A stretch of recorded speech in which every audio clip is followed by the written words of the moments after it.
up, y'all? Rodney James here for MMA Soldier.net.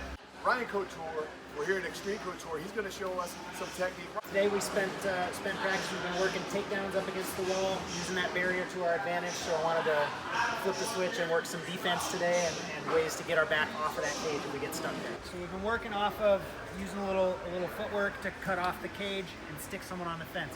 So if I'm sliding to my right, Enzo's going to throw his corralling punch and attack his wrestling.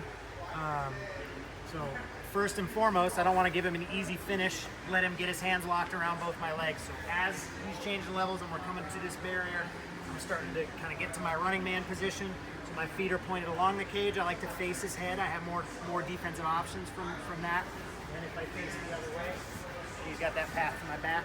So facing his head, getting a nice wide base to prevent him from locking his hands and getting that easy double leg. With my rear hand here, my outside hand, I'm always gonna overhook. I like a wizard to keep him from getting too low, getting too much control of my hips. My free hand is gonna start to, I like a bicep tie. You can also underhook, you'll see this a lot. There's more chance of ending up just in a 50-50 position here, kind of stalemated. So I like to stick with this bicep tie. So now, both his hands are tied up, he can't hit me. All I gotta do is figure out how to get my back off this wall and hopefully turn the table so I can get to work on him. So first option we went over today, I'm gonna use my overhook and my hips to make some space and establish a frame just to get some of his pressure off me. Right now, he can really spike me to this wall. He's got a ton of shoulder pressure. It's tough for me to pry him off. I don't have a lot of leverage here. But if I give a quick pop with my hips, make some space, establish a frame. I'm just dropping a heavy hook on his trap and then driving my elbow into his chest. Now it's hard for him to pressure through that. He's got to work through this bone in my upper arm, which doesn't have much give to it. I've also got my forearm on the whizzer side to start to push him away. I'm going to lever my butt into the wall and bring my chest forward.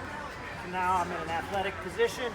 And now I can start to pull down on that overhook and push up with my elbow, turn him, make space, go to work, striking, wrestling, whatever I want, right?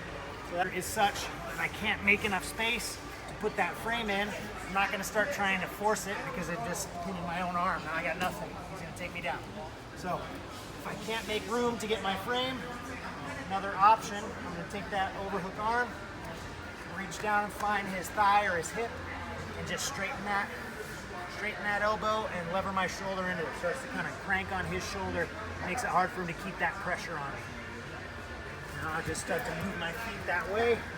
Again, slide out and make space, and I'd like to corral him in so I can go on offense with him trapped against the wall. Right? Last option that we worked, if I didn't feel good about either of those, maybe his foot placement was such that I couldn't get a good grip to pry. So now I might actually dig that underhook. This would be my kind of third choice here. And start pulling him up so at least the threat of the takedown is neutralized. And now with this underhook here, I can free up my overhook arm without worrying about him immediately changing levels and re-wrestling. It's a little tougher for him with this grip. So I'm gonna replace that overhook with the chin strap. And grab him right by the point of the chin, start to turn his head and slide my feet. Shuffle out and around. Same idea. Corral him in, get to work. Ernesto's closing the distance, attacking his double leg. Enzo hits a good running hand stance and takes that pressure off. Makes room for his frame, hits his turn, and he's on offense. Let me just see if they continue his flow. Switch rolls. Enzo's pressure is too much. So Ernesto goes to the thigh pry and turns, re-wrestles. Gets a takedown of his own. And our last one, if we stalemate a little bit in that over-under position, come around and rip the chin, move our feet, and we're home free. Great work, boys.